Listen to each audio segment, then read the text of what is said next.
Hey everyone, Dave with Fitness Technology Services. How's everyone doing today?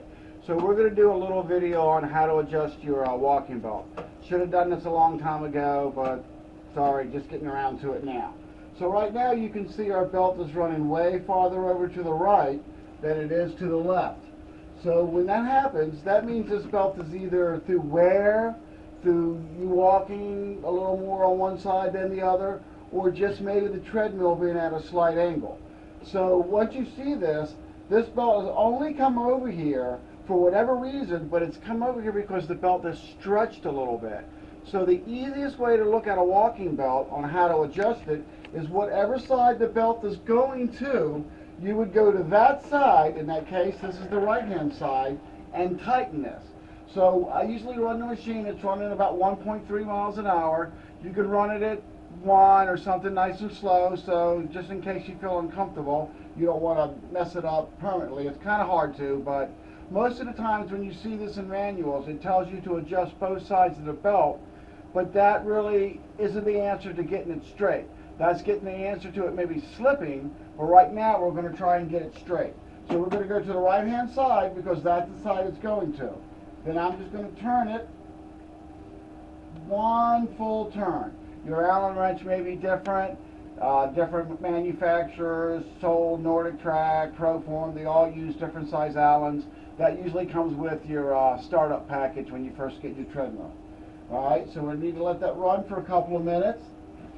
Now the advantage of letting it run faster is it'll scoot over quicker, but it doesn't really work well for a demo for you, and I don't want to take the chance in showing you how to do it that way and have the belt go completely to the other side. Alright, so I'm just going to use my finger kind of as a marker. So it's still too far over this way. It's rubbing more on this finger and just slightly touching that. Alright, so I'm going to give it one more turn, and then I'm going to stop. Then I'm going to wait. But as you tighten this belt like a rudder on a boat, because this side is now tighter, it will force itself to go over this way.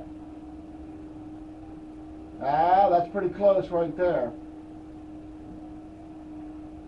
Okay? So now, if the belt were to come over to this side too far, as a matter of fact, we'll make it come over that way a little bit just so you can see it. So I'm going to over tighten this side just a little, just to make it come over this way. See, now you have a much wider gap here and a much smaller gap here, kind of where I was before. Can you hear it rubbing on my finger right there? Let you know that anything this belt touch makes a lot of noise, huh? Big gap, no gap.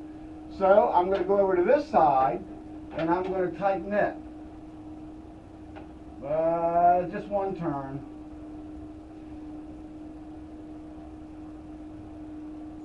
Then once we get the belt centered, I'm going to walk on it for 1 second to see if it's overall tight enough and it doesn't slip.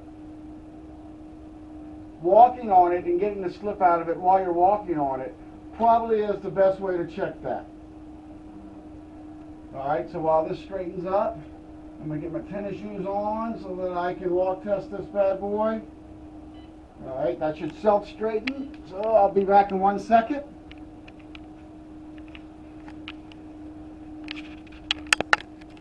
Alright, and I got my shoes on now so I can do a little walk test. Alright, so we've got it pretty perfectly centered. Alright, it's touching about evenly on each hand. Then what I'm going to do is I'm going to go up here. So you want to keep an eye out for this belt stopping also if you're worried about the machine slipping or stopping while you're running on it. So I usually like to do that a little faster. I'm going to do that at 2. Then I'm just going to basically walk on it like I would normally. And I'm going to put more pressure down on it. And if it doesn't slip on you then, it's not going to slip on you while you're doing your normal walk. But that's really the best way to find out if your belt is too loose, is just put a little more of yourself down on it, put a little more pressure on it, and if it doesn't slip then, it shouldn't slip when it's in normal use. And again, you want to you have your hood off and keep an eye on that motor belt. Make sure your slip is not coming from there, because if your slip is coming from there, you'll have to tighten up that motor.